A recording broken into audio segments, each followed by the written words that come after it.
Bom, como é que a gente liga o tema da governança, então, com a empresa familiar? Nós podemos aplicar, adaptar algumas das práticas, alguns dos mecanismos para melhorar o modelo de gestão da empresa familiar. Para, inclusive, tratar de algumas dinâmicas e alguns desafios que são particulares às empresas familiares.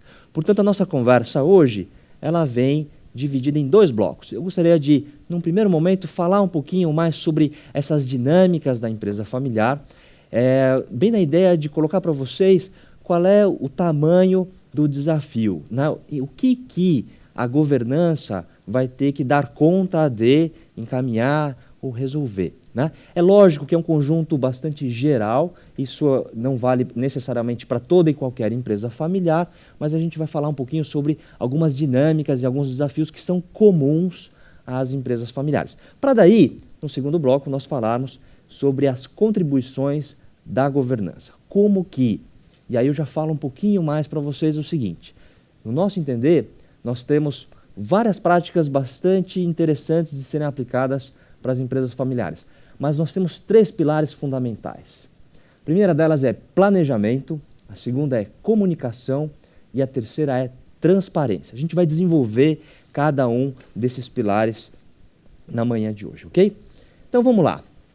Sobre a dinâmica e os desafios da empresa familiar. Eu gostaria de começar aqui qualificando ou talvez definindo o que é uma empresa familiar. Que é muito comum o pessoal me perguntar, poxa vida, Fábio, se diz aí no mercado que 80%, 90% das empresas no Brasil são empresas familiares. Mas, afinal de contas, o que é uma empresa familiar? Então, vamos lá. A definição por si só, ela tem sido tema de tese de doutorado, né? Tem gente aí procurando entender o que é, como é que qual que é o limite, até quando uma empresa pode ser considerada familiar. A primeira definição, e aqui a perspectiva ela é acadêmica, é uma definição extremamente rigorosa, extremamente exigente. Para você considerar uma empresa familiar, você precisa, primeiro, identificar uma família ou algumas famílias que são controladoras da empresa, são proprietárias, detêm a maior parte das ações ou a maior parte das cotas. Segunda premissa, você precisa identificar que existe nos cargos de liderança, os dirigentes, você tem pessoas da família controladora. E terceira premissa é que esta empresa ela vai ser considerada familiar se ela já passou por algum processo de sucessão geracional. Então veja, é uma definição bastante exigente, são três premissas: controle familiar, gestão familiar e a experiência da sucessão geracional. Bom, para efeitos de pesquisa a gente vai restringindo, vai relaxando algumas dessas premissas. E até o ponto que a gente fale, olha, uma empresa familiar pode ser considerada aquela que tenha um controle familiar e gestão familiar. Em outros casos, e a gente tem alguns exemplos aqui de estudos brasileiros, basta que eu identifique que existe uma família controladora que eu já vou classificar, já vou qualificar essa empresa como uma empresa familiar. É bem certo que essa estatística de que nós temos de 85% a 90% das empresas como sendo familiares é a que utiliza a definição um pouco mais geral, um pouco mais relaxada, que é a do controle familiar. É muito comum, poxa vida, eu sou um empreendedor, eu estou começando o meu negócio agora, será que eu sou uma empresa familiar? Então veja, a depender da definição que vocês considerarem, a gente consegue ter a resposta. Bom, já sabemos que definir uma empresa familiar é um desafio, mas o que importa? Né? O que importa é nós entendemos em que elas diferem. Afinal de contas, uma empresa familiar ela é diferente em quê? Temos aí um conjunto de hipóteses. Né? Poxa, as empresas familiares elas podem ser diferentes das demais porque elas têm uma preocupação muito maior com a perpetuidade, com a continuidade dos negócios. Isso ficou bastante evidente, ou mais evidente, pós-crise de 2008, quando se analisou as perdas, né, que ocorreram após a crise, elas foram muito menores para as empresas familiares. Né? Isso aí são os estudos acadêmicos que nos indicam isto. Por que será? Poxa vida, muitas vezes o próprio sobrenome da família é o nome da empresa, existe lá toda uma série de expectativas e de retornos que não são necessariamente retornos econômicos, que os familiares têm pelo fato de existir a empresa. Então, você tem uma orientação para a perpetuidade que talvez seja muito mais enfática quando se trata de empresas familiares. Existem dinâmicas familiares que são particulares, e essas dinâmicas elas podem ser boas ou não tão boas. Aqui, o nosso convidado do ano passado, para esse Seminário Internacional de Family Business, o Joe Aster, ele usou uma figura bastante interessante. Uma dinâmica familiar é como uma reação nuclear. E uma reação nuclear bem controlada fornece energia, certo? Você tem energia para cidades, para países. E essa é uma dinâmica familiar que pode prover energia, portanto, para se fazer os negócios, para se desenvolver um modelo de negócio.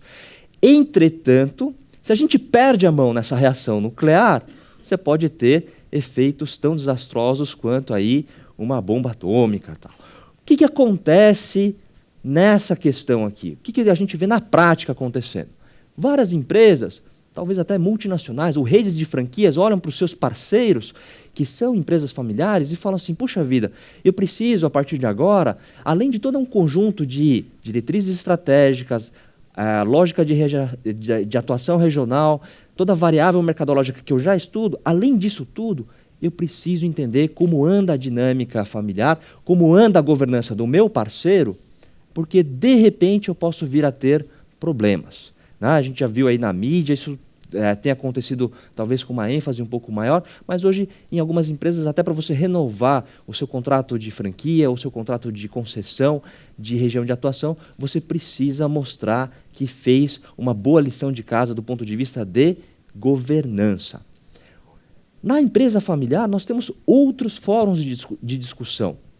É muito comum que no churrasco de domingo você tenha decisões dignas de um comitê gestor ou de um conselho de administração. Mas veja, em um outro âmbito, a gente não está na sala de reuniões, nós estamos ali no ambiente da família. De novo, isso pode ser muito bom, porque garante uma agilidade, garante um engajamento e comprometimento, mas, por outro lado, você precisa pensar até que ponto isso não está deixando de motivar a sua própria equipe, porque eles não têm acesso a esse fórum que é privado, né? Que é particular. Então, isso é um pouco para a gente qualificar aí em que as empresas familiares são diferentes. E aí vem a grande questão. Afinal de contas, será que uma empresa familiar é melhor do que as empresas não familiares? Tem uma pesquisa conduzida por Harvard e por Wharton, Belém Villalonga e Amit, e eles foram bastante conclusivos, fizeram um trabalho robusto, acessaram naturalmente dados de empresas norte-americanas para responder que, sim, uma empresa familiar ela cria mais valor do que as empresas não familiares. Ponto e vírgula, desde que seja feita uma lição de casa.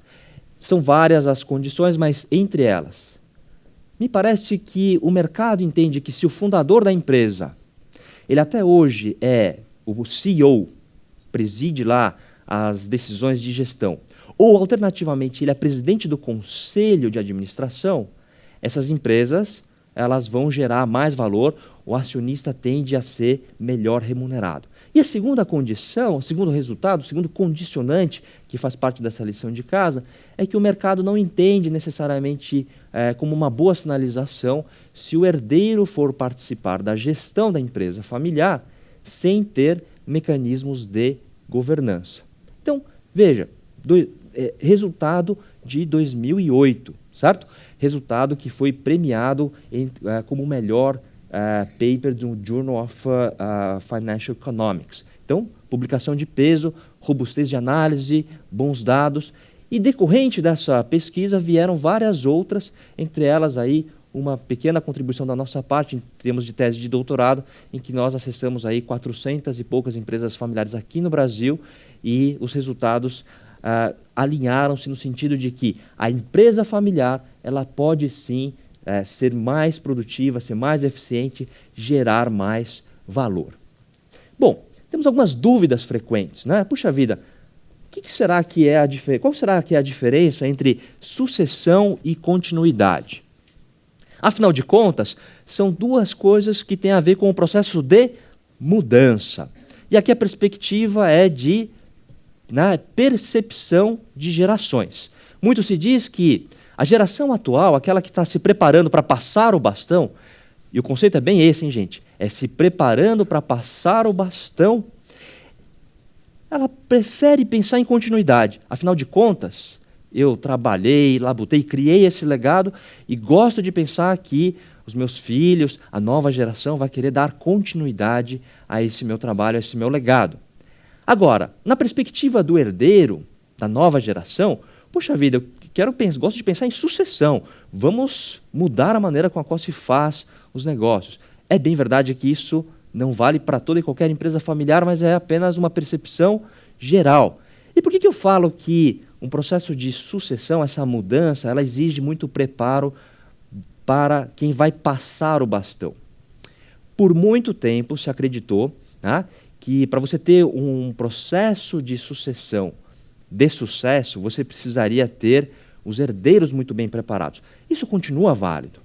Entretanto, ficou cada vez mais evidente, cada vez mais claro, nós temos participado aí de congressos em que várias das pesquisas são apresentadas, cada vez mais o fracasso do processo de sucessão se atribui à geração atual, que não se permite preparar para passar o bastão, que não se permite dar o espaço de trabalhar junto com o herdeiro para saber, na real, se aquele herdeiro vai ser capaz, vai ter o potencial de assumir a responsabilidade e dar sequência, dar continuidade. Profissionalizar. O que será que é profissionalizar uma empresa? De novo, popularmente se fala, profissionalizar é fácil. Vamos tirar todo mundo da família, contrata todo mundo no mercado, profissionalizar a empresa. Cuidado, cuidado.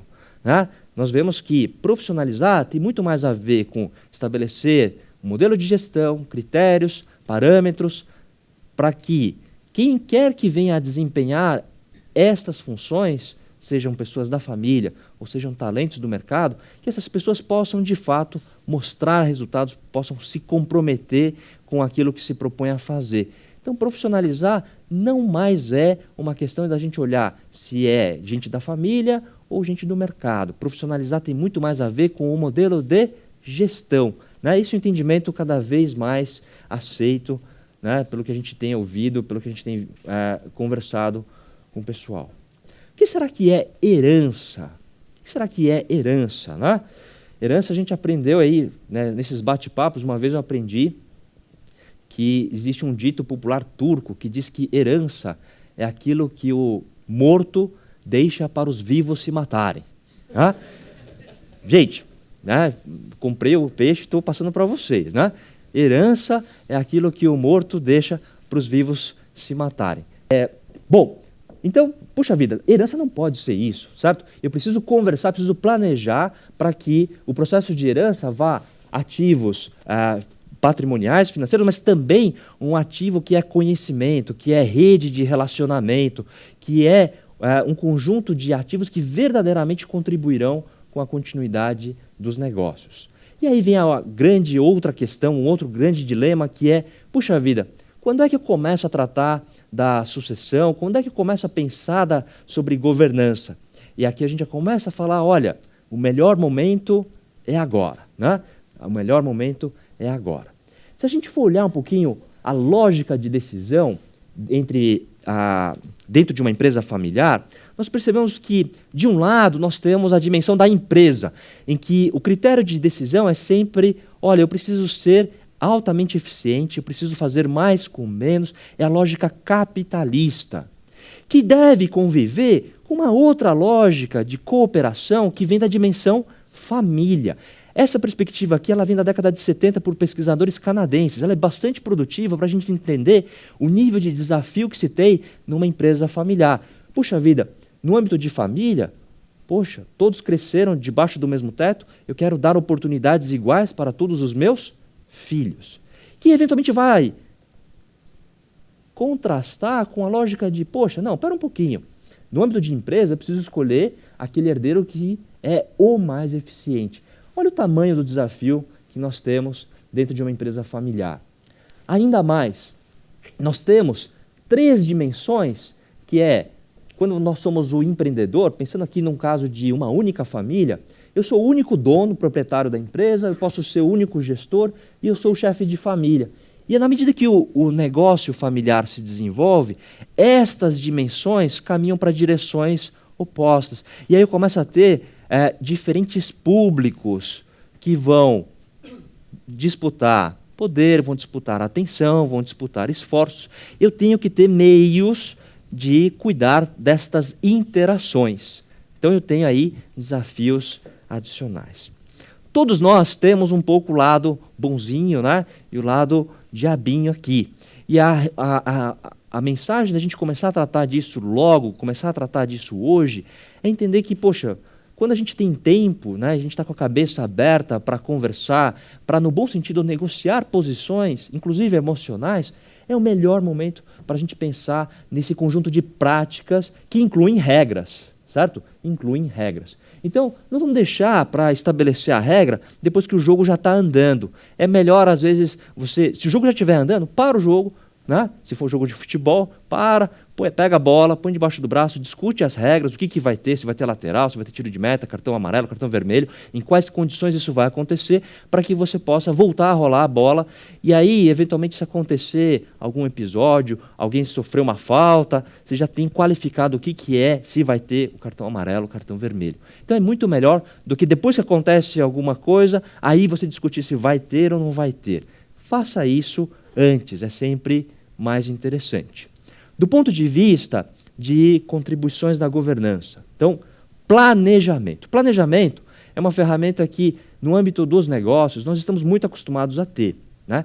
Pouca gente ou poucas empresas, poucos empreendedores conseguem fazê-lo na prática. Mas é uma recomendação importante, válida, porque é bem a lógica de eu preciso saber aonde é que eu quero chegar, para daí alocar os meus recursos, para alocar os meus investimentos, para decidir aonde eu vou atuar, se eu vou diversificar, se eu vou focar, se eu vou especializar. Muito bem.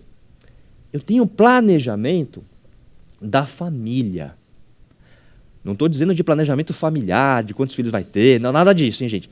Planos da família. Planejamento da família. Puxa vida, para nossa família, o que vale? É trabalhar junto, é crescer, é a felicidade de cada um. Como que isto, o nosso planejamento da família, ele conversa com o planejamento do negócio? Gente, eu estou falando de empresa familiar, certo? Eu estou buscando aqui nessa dimensão trazer questões lá do mundo da empresa com o mundo, com a dimensão da família. E por incrível que pareça, poucas empresas familiares fazem desta forma. E aí o tempo passa, eu deixo de crescer porque eu não tenho gente da família disposta a ir para uma nova área, a assumir um novo desafio. Você começa a enroscar em questões do teu modelo de negócios que vem aí de restrições do âmbito da família. São naturais que aconteçam, mas é mais importante ainda que estas cartas estejam na mesa, claramente, para a gente poder saber disso de forma antecipada. Então, o planejamento tem a ver com a diretriz. Pois bem, o segundo pilar é o pilar da comunicação. E aqui eu costumo dizer que é um conjunto de processos que a gente pode falar assim, poxa, isso aqui eu já ouvi falar como um conselho de família, como um conselho de administração, que tem fundamentalmente como objetivo criar processos para que os assuntos importantes sejam tratados de forma apropriada. Às vezes a gente conversa com a família empresária e eles falam assim, Fábio, é impensável que a gente não se comunique. Poxa, a gente trabalha junto, estamos debaixo do mesmo teto, 24 horas por dia, trabalhamos na empresa, voltamos para casa. Como que a gente não vai se comunicar? Eu tenho certeza que a gente já se comunica muito bem. E às vezes é uma verdadeira armadilha, porque nós não estamos tendo o preparo para discutir daquilo que é importante de forma apropriada. Daí aqui um pouco da nossa recomendação. Vamos sistematizar essas conversas, vamos ter uma pauta, vamos buscar, vamos perseguir, né, alguns resultados dos nossos processos de comunicação. E eu tenho um terceiro pilar que é transparência, que tem muito a ver com a atitude. Atitude de ser transparente, de colocar as minhas vontades, de prestar contas. E aqui a gente tem uma recomendação que muitas vezes arrepia os cabelos. Puxa vida, eu vou convidar o fundador da empresa a prestar contas para com a nova geração. Puxa vida, mas por que será? Né? Por que será? Temos aqui transparência, essa prática de nós prestarmos contas para os diferentes públicos de dentro da minha empresa familiar. Como é que eu espero que a governança contribua com o modelo de gestão? Poxa, eu vou ter critérios de análise, eu vou esperar que toda a gestão seja muito mais orientada para os resultados, eu vou dar a possibilidade do profissional, seja da família, ou seja, do mercado, a realmente mostrar o seu valor, a se comprometer com aquilo que ele se propõe a fazer. Em última instância, eu posso, inclusive, reduzir o custo do capital. No período que eu trabalhei lá junto ao Banco Mundial, nós já sabíamos ali que existia uma qualificação, uma gradação do nível de governança das empresas. E isso ia, naturalmente, refletir a condição de crédito. Eu posso ter maior agilidade para tomar as ações de correção. Mais do que ter um plano exato, eu preciso ter um plano que seja aberto, que seja flexível às mudanças do ambiente competitivo. Hoje em dia está tão turbulento que eu preciso fazer com que esse plano seja vivo.